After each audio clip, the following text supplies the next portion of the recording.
नमस्कार, हमारे खास कार्यक्रम चर्चा में आपका स्वागत है। मैं हूं प्रखर श्रीवास्तव। हमारे पड़ोसी मुल्क पाकिस्तान एक तरह से अपनी आखिरी सांसें गिन रहा है। दरअसल इसकी वजह है वो 3 मुसीबतें जिन्होंने पाकिस्तान को अपनी गिरफ्त में पूरी तरह से जकड़ लिया है। पाकिस्तान की पहली मुसीबत है उसकी आर्थिक कंगाली, जिसने उसे दिवालिया होने की कगार पर पहुंचा दिया है।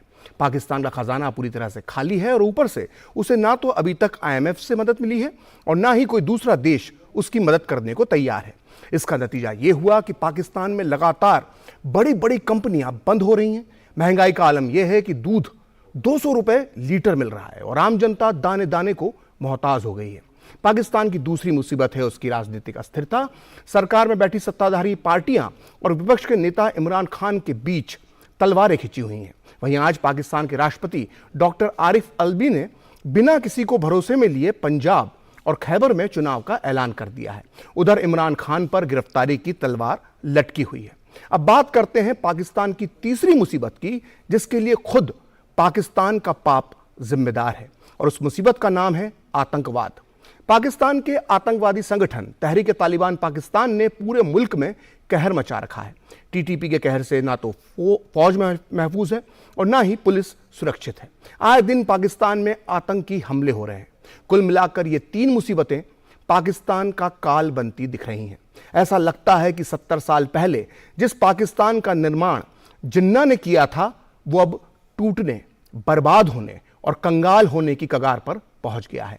पाकिस्तान का यह हाल क्यों हुआ, पाकिस्तान का अंजाम अब क्या होगा और इसका पूरी दुनिया और खासकर भारत पर इसका क्या असर पड़ेगा, इसी मुद्दे पर बात करने के लिए हमारे साथ मौजूद हैं खास मेहमान। हमारे साथ मौजूद हैं शीलकांत शर्मा, जो पूर्व राजनयिक रहे हैं, और हम शीलकांत शर्मा जी से ये जानना चाहेंगे कि शीलकांत जी, पाकिस्तान जो 3 मुसीबतों से घिरा हुआ है, जिसका जिक्र हमने अभी किया, इसमें एक पहली मुसीबत है उसकी आर्थिक तंगी, दूसरी उसकी मुसीबत है जो उसका राजनीतिक माहौल जो उसके देश का है, जिसमें एक दूसरे के प्रति तलवारें खिंची हुई राजनीतिक दलों के बीच में राजनीतिक अस्थिरता है, और तीसरा एक वजह है आतंकवाद, जो बहुत तेजी से सर उठाए पाकिस्तान को निगलने की तैयारी कर रहा है।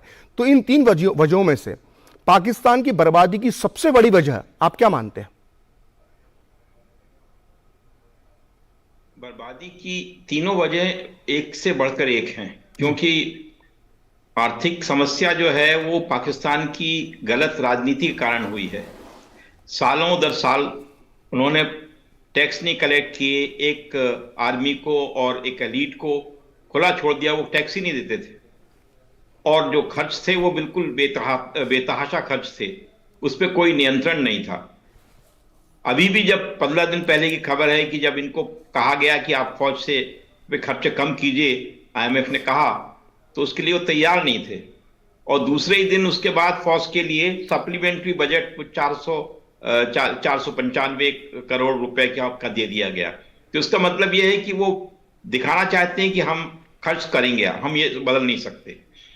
फिर दूसरी दिक्कत यह है कि पाकिस्तान ने के जो अवाम है उसमें जो आक्रोश है वो बढ़ता चला जा रहा है। अब आप देखिए, आज टीवी में वो इमरान खान के लिए हाई कोर्ट में लाहौर में जो भीड़ इकट्ठी हुई है, वो इस बात का परिचायक है कि इमरान खान कुछ भी करे, इतने सारे लोग उसके साथ हैं, और ये एक विरोध का एक तरीका है।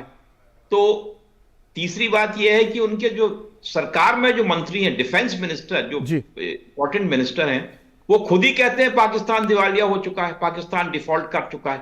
तो सरकार के लोग भी अलग अलग बात करने लगे हैं। अब ये एक और बड़ा इस बात का परिचायक है कि इनको नैया डूबती नजर आ रही है। फिर जो आतंकवाद, जो आपने जो एक बात कही कि सरकार में बैठे लोग अलग अलग बातें करने लगे हैं, एक खबर इन दोनों पाकिस्तान में बहुत जबरदस्त तरीके से जिस पे चर्चा हो रही है, और वो चर्चा ये हो रही है कि चाचा भतीजी में भी नहीं बन रही है। मतलब प्रधानमंत्री शहबाज शरीफ और मरियम नवाज के बीच में भी जो सब कुछ है वो ठीक नजर नहीं आ रहा है, क्योंकि मरियम नवाज ने इस तरह के जो स्टेटमेंट दी है कि जो टैक्स लगाए गए हैं आम जनता पर, वो उससे सहमत नहीं है। तो इस तरह से क्या लग रहा है कि क्या सरकार के अंदर, मतलब अब शरीफ परिवार के अंदर भी खटपट होती नजर आ रही है? और वो भी एक पहलू है, लेकिन उसमें क्या है कि एक इलेक्शन जो है उनका वो अवश्यंभावी है, क्योंकि वो जुलाई अगस्त तक होना है उसको जी। और उस इलेक्शन में ये सब टैक्स जो बढ़ाए गए हैं, इसके कारण पार्टी को वोट नहीं मिलेंगे। तो वो उसको मद्देनजर रखते हुए ये इस तरह के स्टेटमेंट आ रहे हैं कि मैं टैक्स बढ़ाने के पक्ष में नहीं हूं। ये तो इन्हीं लोगों का खेल है मेरे ख्याल से। और दूसरी चीज ये है कि जो आतंकवाद को उन्होंने बढ़ाया है और उसको सस्टेन किया इतने सालों से as a matter of state policy, वो आतंकवाद अब इनको ही खा रहा है। और इसकी जो आपने सही कहा कि जो चीजें हुई हैं हाल में, उससे ये दहल चुके हैं। वो दहशत जो है वो पाकिस्तान को दहला रही है। कराची में जो अटैक हुआ। शिलकांत जी, हमारे साथ जाने माने अंतर्राष्ट्रीय मामलों के जानकार कमर आगा साहब भी जुड़ चुके हैं। मैं उनसे भी एक सवाल पूछना चाहूंगा इसी विषय से जुड़ा हुआ। कमर आगा साहब, हम लगातार देख रहे हैं कि पाकिस्तान की हालत बद से बदतर होती जा रही है, लेकिन इससे पूरी दुनिया के लिए चिंता का एक सबब भी उत्पन्न हो रहा है। और चिंता की बात यह है कि पाकिस्तान में जो बयान हो रहे हैं वो बहुत ही दुनिया को डराने वाले हैं। पाकिस्तान के एक सामाजिक कार्यकर्ता हैं अहमद अयूब मिर्जा, उन्होंने ये बयान दिया है कि पाकिस्तान को अगर दिवालिया होने से बचना है तो उसे अपनी परमाणु टेक्नोलॉजी जो है वो सारी दुनिया को बेच देना चाहिए। और इसी तरह से आज मैं पाकिस्तान के कुछ चैनलों में सुन रहा था तो वहां पर बैठे हुए एक डिफेंस एक्सपर्ट ये कह रहे थे कि हमारे पास 150 न्यूक्लियर वॉरहेड हैं, तो हमें इनमें से 5 सऊदी अरब को बेच देना चाहिए, 5 टर्की को बेच देना चाहिए, 5 हमको जो है ईरान को बेच देना चाहिए, तो इससे हमारी आर्थिक स्थिति ठीक हो जाएगी। क्या ये सही में इस तरह की सोच रखते हैं या ये सिर्फ IMF और बाकी दुनिया को डराने के लिए इस तरह के बयान दे रहे हैं कि जिससे पाकिस्तान को जो है फिर से जो है उसके कटोरे के अंदर कुछ चंद सिक्के आ जाएं? नहीं, दोनों चीजें हैं। पहली बात तो ये कि ये हमेशा से इन्हीं ने नाम ही रखा था इस्लामिक बम, और उसका पर्पस ये था कि वो सबके लिए जितने भी ये उनके सहयोगी देश हैं उनको देंगे, और उन लोगों ने पैसा भी दिया था इसके बनने के लिए, उस समय याद होगा। लेकिन ये कि अब ऐसा करना मैं नहीं समझता कि संभव होगा, इसलिए कि बहुत समीकरण बदल गया है। पहले सऊदी अरेबिया इनको ब्लाइंडली सपोर्ट करता था हर चीज के लिए, अब सऊदी अरेबिया इन पे डिपेंडेंट नहीं है।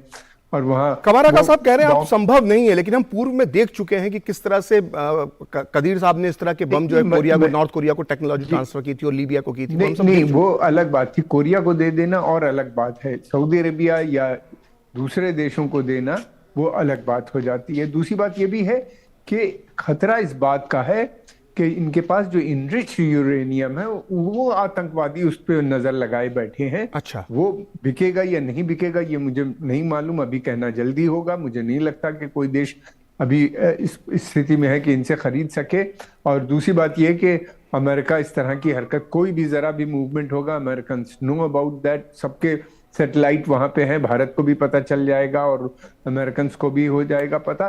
दूसरी बात यह कि जो वहां के आतंकवादी संगठन है, अलकायदा और दूसरे संगठन, वो डर्टी बॉम्ब बनाना चाहते हैं। उसके मतलब ये है कि वो इनरिच यूरेनियम को दूसरी चीजों के साथ मिला के यूज करना चाहते हैं, जिससे कि रेडियो एक्टिव जो मटेरियल होते हैं ये सब वो तमाम फैल जाते हैं और बहुत खतरनाक होते हैं ये चीजें। अमेरिकन ने इराक के अंदर केवल यूरेनियम टिप्ड गोलियों का इस्तेमाल किया था, उससे अभी तक वहां पे असर पड़ रहा है। बिल्कुल डिफॉर्म बच्चे पैदा हुए थे, तो इस तरह मैं की इसी से जुड़ा एक सवाल शीलकांत शर्मा जी से पूछना चाहूंगा। कमर आगा साहब, इस समय इंटरनेशनल एटॉमिक रिसर्च एजेंसी के जो प्रमुख हैं राफेल ग्रासी, वो इस वक्त पाकिस्तान में आए हुए हैं और उनके साथ एक उच्च प्रतिनिधि मंडल भी है। तो क्या अब अंतर्राष्ट्रीय स्तर पर भी ये डर सता रहा है कि पाकिस्तान को इस तरह की हरकत कर सकता है? तब वो एक इतनी बड़ी परमाणु अंतर्राष्ट्रीय एजेंसी जो है उसका मुखिया जो है इस वक्त पाकिस्तान में। नहीं, मेरे ख्याल से जो IAEA के जो डायरेक्टर जनरल पाकिस्तान में आए हैं जी, का मकसद पाकिस्तान को रिएश्योर करना है, क्योंकि ये जो न्यूक्लियर बॉम्ब के बारे में जो कुछ भी है वो निहायत संगीन चीज है। और उसमें जरा सा भी इस तरह का स्टेप जो पाकिस्तान अगर लेने की सोच रहा है या वहां के लोगों पे ऐसा प्रेशर है, तो वो दुनिया के लिए बड़ा भारी खतरा है। इसलिए पहला स्टेप ये है कि वो IAEA आके उनको रिएश्योर कर रही है कि आपको जरूरत है जो हम पूरी करेंगे। और हालांकि पाकिस्तान का सारा न्यूक्लियर बॉम्ब और जो यूरेनियम एनरिचमेंट है काहुता में, वो सब सेफगार्ड्स में नहीं है। ये इस पे IAEA का कोई कंट्रोल नहीं है, IAEA ऑब्जर्व भी नहीं करती इस चीज को। जी शिलकांत जी, आप महत्वपूर्ण बात कह रहे हैं और ये चर्चा हम आगे भी जारी रखेंगे, लेकिन फिलहाल एक वक्त है एक ब्रेक का, और ब्रेक के बाद भी बर्बाद होते, कंगाल होते और अंतिम सांसें गिनते पाकिस्तान पर यह चर्चा जारी रहेगी। जल्दी टिफिन पैक करो। राजू, मोबाइल छोड़ो। अरे दीदी, वो बैंक का नंबर चाहिए, रिफंड ही नहीं आया है। मिल गया। अब भी कॉल करता हूँ दीदी। बिना नंबर जांचे? हाँ? अक्सर जालसाज बैंक की नकली वेबसाइट और फर्जी नंबर से पैसों की धोखाधड़ी करते हैं। तो फिर सही नंबर? बैंक की ऑफिशियल वेबसाइट या तो कार्ड पर। आपने तो बचा लिया दीदी। काम से नहीं। आरबीआई कहता है, सही वित्तीय बर्ताव करे आपका बचाव।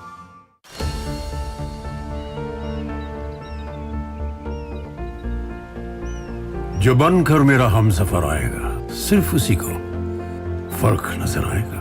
शुरू करो, डालो बुनियाद, घर महल नजर आएगा। वंडर लाइए, वंडर अपनाइए, फर्क नजर आएगा। वंडर सीमेंट, फर्क नजर आएगा। ब्रेक के बाद एक बार फिर आपका स्वागत है और हम बात कर रहे हैं कंगाल होते, बर्बाद होते और अंतिम सांसें गिनते पाकिस्तान की। और इस चर्चा में साथ देने के लिए हमारे साथ मौजूद हैं दो खास मेहमान। हमारे साथ मौजूद हैं शीलकांत शर्मा और हमारे साथ मौजूद हैं कमर आगा साहब। कमर आगा साहब, आज एक पाकिस्तान के जो सेना के जो पूर्व प्रवक्ता हैं और ISPR के जो पूर्व प्रमुख रहे हैं रिटायर्ड मेजर जनरल अतर अब्बास, उनका एक बड़ा ही रोचक बयान सामने आया है। उन्होंने कहा है कि अब वक्त आ गया है कि भारत के साथ पाकिस्तान को बातचीत करना चाहिए। खास बात है यही अतर अब्बास जो अपने समय में थे, जब ये फौज की नौकरी में थे, तो ये आए दिन जो है भारत के खिलाफ जहर उगलते थे। तो क्या पाकिस्तान को लगने लगा है कि उसे इस मुश्किल से सिर्फ पड़ोसी देशों के साथ दोस्ती ही जो है वो बाहर निकाल सकती है, या कोई और वजह आप इसके पीछे देखते हैं? देखिए, जैसा आपने कहा, मुझे नहीं लगता कि अगर उनको भारत से बातचीत करनी है तो भारत बातचीत के लिए तैयार है, मगर उसकी कुछ शर्तें हैं कि आतंकवाद खत्म होना चाहिए, दहशत और बातचीत, यानी आतंक और बातचीत साथ साथ नहीं चलेगी। ये दहशत को बंद करें, कैंप्स जो वहां चल रहे हैं उनको बंद करें, तो भारत बात करेगा, जरूर बात करेगा। और उनको ये भी मानना पड़ेगा कि जम्मू एंड कश्मीर, पूरा जम्मू एंड कश्मीर जो उनके कब्जे में भी है, वो भारत का अटूट अंग है। ये चीजें उनको जब तक नहीं मानेंगे, भारत में नहीं समझता कि बातचीत पे तैयार होगा। दूसरी बात ये भी है, कमल आगा साहब, मैं ये जानना चाह रहा हूं कि वो बातचीत के लिए तैयार होगा या नहीं होगा, वो एक अलग विषय है। मैं ये जानना चाह रहा हूं कि ये जो पहले जिस तरह की भाषा पाकिस्तान बोलता था और जब कंगाली की अवस्था में पहुंचा, जब टूटने की अवस्था में पहुंचा है, तो अब उसके जो सेना के जो पूर्व अधिकारी है, उनकी जो भाषा जो बता रही है, वो किस तरफ इशारा कर रही है, मैं ये जानना चाहता हूँ। वो डिस्परेशन है। कोई कुछ कह रहा है, जैसा कि शील जी ने अभी बताया, एम्बेसडर ने, कि कोई कुछ बात स्टेटमेंट दे रहा है और कभी कोई डिफेंस मिनिस्टर जाके कुछ नई बात कर देता है, मरियम औरंगजेब कुछ अलग बात कर रही हैं। बहुत डिस्परेशन है, इसीलिए सब देख रहे हैं कि मुल्क टूट रहा है, मुल्क में क्या होगा किसी को पता नहीं। फिर दूसरी तरफ ये भी लगता है कि अराजकता फैलती हुई नजर आ रही है, जिस तरीके से TTP लगातार हमले कर रही है। और TTP ऐसी संस्था है जिसकी काफी सपोर्ट बेस जो है खैबर पख्तूनख्वा में सैकड़ों हजारों मदरसे इन्हीं ने बनाए, उन मदरसे में उनकी काफी सपोर्ट बेस है। फिर उसके अलावा कि आर्मी में भी एक जिहादी सेक्शन बहुत बड़ा है। ये लगता है कि आर्मी भी टूट सकती है अगर ज्यादा इस तरह की हरकत हुई। तो अब वो चाहते हैं कि उनको पड़ोसी देश भी नजर आ रहे हैं, कोई कह रहा है कि उनसे बातचीत करो, कोई कह रहा है कुछ। अभी तक जो वो अकड़ थी वो अब इनको समझ में आ रहा है कि कमर आगा साहब महत्वपूर्ण बात कह रहे हैं कि पाकिस्तान को अब उसके पड़ोसी देश भी नजर आ रहे हैं, लेकिन पड़ोसी देशों का क्या रुख है? वो एक आज ताज़ा खबर आई है अफगानिस्तान से कि अफगानिस्तान की जो सीमा पाकिस्तान से लगती है, वहां पर अफगानिस्तान की जो तालिबान सरकार है उसने जो एक एंट्री पॉइंट था जिससे व्यापार होता था दोनों देशों के बीच, वो बहुत महत्वपूर्ण एंट्री पॉइंट था, उसको बंद कर दिया। शीलकांत जी, मैं आपसे जानना चाहूंगा कि इसके पीछे अफगानिस्तान का क्या मकसद हो सकता है और इससे पाकिस्तान के ऊपर क्या प्रभाव पड़ेगा, क्योंकि एक मदद का रास्ता एक और जो था उसके पास वो भी बंद हो गया है। देखिए, अफगानिस्तान में जो तालिबान आज आए हुए हैं वो पाकिस्तान को लगातार परेशान करते रहे हैं पिछले साल 1.5 साल से। वो उन्होंने डूरन लाइन जो है उसको भी मानने से इनकार किया है। तो पाकिस्तान और अफगानिस्तान की जो सीमा है उसमें भी एक विवाद तालिबान शुरू करना चाहते हैं। फिर उसके अलावा जो पाकिस्तान के जो प्रदेश हैं, सिंध है और बलूचिस्तान है, इसमें भी विरोध के और आक्रोश के स्वर तेज हो रहे हैं। तो ये अब देखिए, एक बार जो सेंट्रल स्टेट उनकी कमजोर हो जाएगी तो ये सब चीजें होती चली जाएंगी। तो यही हो रहा है। और वो सेंट्रल स्टेट को मजबूत करने के लिए जो सहारे थे बाहर के वो आ नहीं रहे हैं, उनकी आर्थिक व्यवस्था बर्बाद है। और जो उस सेंट्रल स्टेट ने जो टेररिज्म का एक शुरू किया था वो भी उनके ऊपर उलट रहा है। तो सब तरफ से जो इस्लामाबाद है उस पर तो आघात पे आघात हो रहे हैं। और इसी में जो पड़ोसी देश है वो कमजोर है। तालिबान तो उनको तो दोस्ती और इन सब चीजें मतलब नहीं है, वो तो सिर्फ फोर्स की भाषा समझते हैं, तो पाकिस्तान के साथ भी सख्त हो रहे हैं। और ये इससे पाकिस्तान को परेशानी तो होगी, क्योंकि अभी तक तो जो खुला हुआ था, अफगानिस्तान को अपना स्ट्रेटेजिक डेप्थ समझते थे कि सामरिक रूप से वो हमारे लिए एक गहराई हो जाएगी, लेकिन वो अब उल्टा हो गया है। तो सारे पासे उल्टे पड़ रहे हैं इनके लिए, और ये विपरीत स्थिति है, बहुत गहन विपरीत स्थिति है। पर मैं कहना चाहूंगा कि ये सब होने के बावजूद भी, क्योंकि पाकिस्तान एक न्यूक्लियर बॉम्ब बनाया हुआ कंट्री है और उसके पास 150 बॉम्ब की बात कर रहे हैं ये लोग, तो उसके साथ निहायत एहतियात से उसके साथ पेश आना चाहिए, क्योंकि वो अपने गिरने से दुनिया भर को गिराने की बात भी कर सकता है। बहुत महत्वपूर्ण बात कही आपने कि पाकिस्तान से जो निपटने के लिए, पाकिस्तान की जो हालात है उससे निपटने के लिए एक अलग तरह की दृष्टि अपनाई जाना चाहिए।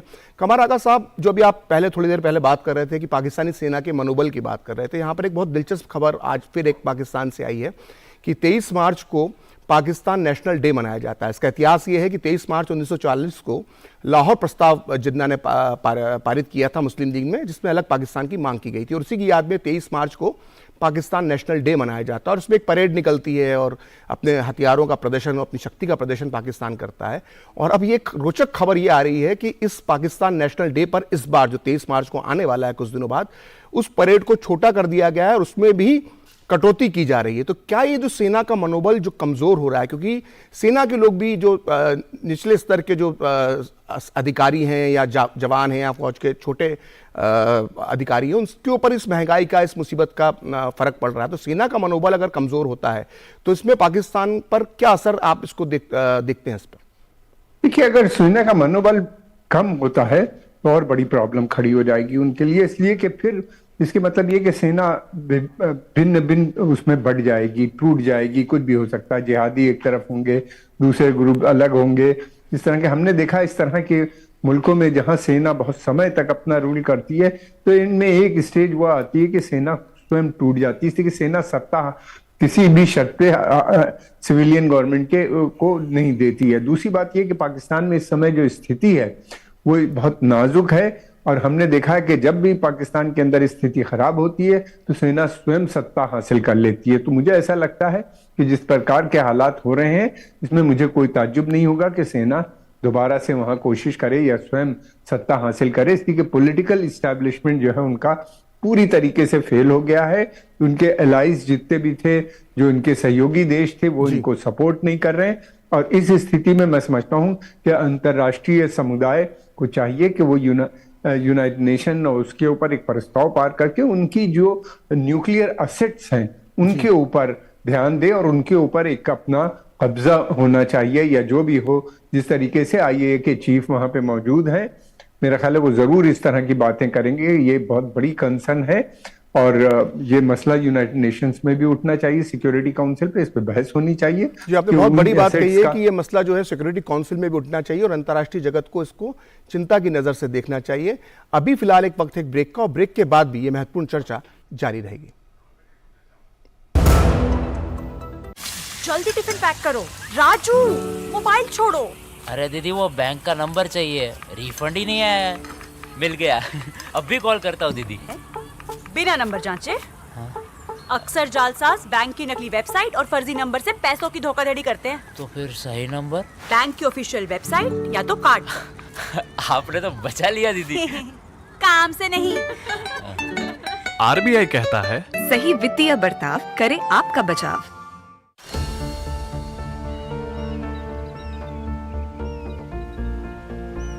जो बनकर मेरा हमसफर आएगा, सिर्फ उसी को फर्क नजर आएगा। शुरू करो, डालो बुनियाद, घर महल नजर आएगा। वंडर लाइए, वंडर अपनाइए, फर्क नजर आएगा। वंडर सीमेंट, फर्क नजर आएगा। Invest once and enjoy guaranteed maturity with life cover with LIC's Dhan Varsha, a single premium plan for your family's security and prosperity. Break के बाद एक बार फिर आपका स्वागत है और हम बात कर रहे हैं पाकिस्तान की वर्तमान आर्थिक हालात की और हमारा विषय है कि क्या पाकिस्तान अंतिम सांसें गिन रहा है। और हमारे साथ मौजूद हैं दो खास मेहमान। शीलकांत जी, मैं आपसे ये जानना चाहूँगा कि IMF और पाकिस्तान की बातचीत जो है अभी भी जारी है। हालांकि 10 दिन की लगातार मीटिंग के बाद IMF की टीम जो है वापस लौट गई, लेकिन पाकिस्तान को अब भी उम्मीद है कि IMF उन्हें जो है $6 बिलियन की जो है वो मदद दे देगा। लेकिन मेरा सवाल ये है कि जो IMF ने शर्तें ला दी हैं पाकिस्तान पर, अगर वो शर्तें पूरी करता है पाकिस्तान, तो पाकिस्तान में महंगाई का स्तर और भी ज्यादा बढ़ जाएगा। तो क्या पाकिस्तान की जनता ये सब सहन कर पाएगी? नहीं, ये तो लाजमी है कि ये वाला जो आपने जो सरोकार बताया कि IMF की कंडीशंस में तो महंगाई बढ़ती है और वो जो नीचे तबके के लोग होते हैं उन पे बहुत भारी हो जाती है वो बात। तो इससे जो जनाक्रोश फैलेगा पाकिस्तान में, उसको डील करना पाकिस्तान के राजनीतिक दल जो हैं उनके लिए संभव नहीं होगा। तो ये तो IMF का एक कड़वा घूंट पीना पड़ेगा इनको। और वो कड़वा घूंट देखिए ऐसा है कि पाकिस्तान के जो हिमायती हैं वो भी इस बात को चाहते हैं, लेकिन खुद नहीं कहना चाहते शायद, क्योंकि बायलैटरली कहने से रिलेशन खराब होते हैं। तो IMF के जरिए ये बात कही जा रही है और इसलिए आप देखिएगा पिछले 10 दिनों के में इन्होंने काफी ऐसे स्टेप्स लिए हैं। पेट्रोल कीमत बढ़ा दी है, टैक्स बढ़ा दिया है। बिल्कुल, 260 रुपए लीटर पेट्रोल इस वक्त पाकिस्तान में हो चुका है। पर 260 देखिए, उनका रुपया 280 करीब है जी। तो वो $1 से कम है। हमारे यहाँ पेट्रोल $1.25 का है। तो हम लोगों ने बहुत पहले ये स्टेप्स ले लिया था कि पेट्रोल की कीमत ज्यादा होनी चाहिए क्योंकि जरूरी है वो। वहां अभी तक अपना वो जो खर्चा था वो चल रहा था, वो ध्यान ही नहीं था इस पर। तो वो पेट्रोल कीमत तो बढ़ाना तो बिल्कुल लाजमी है क्योंकि उनके पास पैसे ही नहीं देने के लिए। और दूसरा, जो उन्होंने टैक्स नेट बढ़ाने की कोशिश की है एकदम से, जो उनके फाइनेंस मिनिस्टर ने नए टैक्सों की घोषणा की है, उससे कुछ 200 बिलियन रुपयों का इंतजाम हो जाएगा। अब देखिए उसके उनमें टाइम तो लगता है, लेकिन ये सब IMF को आश्वासन देने की बात है कि देखिए हम ऐसा कर रहे हैं। और पाकिस्तान की एक फितरत ये रही है कि जब भी परेशानी में रहता है तो ये बड़े बड़े वादे करता है, उस पर जैसी परेशानी हटती है तो वादों से मेट। कमर आगा साहब, मेरा सवाल आपसे ये है कि चीन और पाकिस्तान की दोस्ती के बड़े कसीदे पढ़े जाते थे और चीनी पाकिस्तानी भाई भाई के नारे लगाए जाते थे। अब जब पाकिस्तान इतनी मुसीबत में है तो चीन मदद के लिए आगे क्यों नहीं आ रहा है? चीन कैसे आएगा? चीन के असेट्स जो है वहाँ इस समय सिक्योर नहीं है। वहाँ पे उनको खतरा लगा, आए दिन चाइनीज लोगों के ऊपर हत्या हो रही है। लोकल लोग जो हैं वो चाहते नहीं कि ये प्रोजेक्ट वहाँ पे चले। उनको लोकल, खासतौर से बलूचिस्तान, सिंध या दूसरे प्रोविंस के जो लोग हैं उनको लगता है कि ये ईस्ट इंडिया कंपनी की तरह ये आए हैं। तो और गवर्नमेंट इस पोजीशन में नहीं है कि उनको सिक्योरिटी दे सके। दूसरी बात यह कि डूबते हुए के साथ कोई नहीं रहता। वो अपना पैसा ऐसे ही बहुत वहां पे लगा चुके हैं और वो कितना और लगाएं और सिक्योरिटी भी नहीं मिले तो वो बड़ा मुश्किल हो जाएगा। दूसरी बात ये भी, मैं एक चीज और कहना चाह रहा था, ये IMF का जो है वहां पे जितने पैसे वाले हैं वो तो टैक्स देते नहीं और जो गरीब लोग हैं उनके ऊपर ये टैक्स बढ़ाए जाते हैं। टैक्स इविजन इतना ज्यादा होता है, बिलियंस ऑफ डॉलर का, और वो सारा पैसा ये अपना साइफन आउट करते रहते हैं। अभी कमर बाजवा जब रिटायर्ड हुए हैं उस तब खबर आई कि उनकी बीवी के पास $600 मिलियन दुबई और दूसरे बैंकों में पड़ा हुआ है। कियानी साहब जो इससे पहले थे वो ऑस्ट्रेलिया में रह रहे हैं। पता नहीं कितनी, जो ऑफिसर इनका रिटायर होता है बाहर चला जाता है, मिलियंस ऑफ डॉलर लेके साथ में जाता है। ऊपर से लेके नीचे तक इतना भ्रष्टाचार है आर्मी के अंदर, और आर्मी सबसे ज्यादा पैसा खर्चा करती है हर चीज पे। इंडस्ट्री भी वही बड़ी कंट्रोल करती है। जब तक के देखिए ये अब रिफॉर्म से काम नहीं बनेगा, ये कुछ कर लें, इससे निकलना, जो आफत आई है इससे निकलना बड़ा मुश्किल है। इसलिए कि अब प्रांत के लोग कुछ और सोच रहे हैं, वो ही सोच रहे हैं। उनका मानना यह था कि पाकिस्तान जब बना तो उसने वहां के जो पंजाब प्रांत के लोगों ने, या पंजाब प्रांत में जो आर्मी में डोमिनेट करते हैं, उसने बाकी प्रांतों को कोलोनाइज कर लिया अपनी कॉलोनी में। अब वो अपनी आजादी की बात सोच रहे हैं, चाहे वो सिंध हो, चाहे वो खैबर पख्तूनख्वा हो या बलूचिस्तान हो, यहाँ पे अपनी वो सेनाएं बनाने की बात। बहुत महत्वपूर्ण बात आपने कही कि पाकिस्तान की जो नींव रखी गई थी और जो नींव में जो बीज बोया गया था, वही जो बीज है वो आज एक जहरीला वृक्ष बन चुका है। और पाकिस्तान जो है अब टूटने की कगार पर, कभी दिवालिया होने की कगार पर, कभी वो बर्बाद होने की कगार पर नजर आता है। मैं अपने दोनों मेहमानों का यहाँ पे बहुत शुक्रिया अदा करना चाहूँगा, शीलकांत शर्मा जी और कमर आगा साहब, आप दोनों इस चर्चा में शरीक हुए, आपका बहुत बहुत धन्यवाद। तो पाकिस्तान की इस बदहाली पर और पाकिस्तान की इस कंगाली का भविष्य में क्या अंजाम होगा ये आने वाले कुछ दिनों में पता पड़ जाएगा।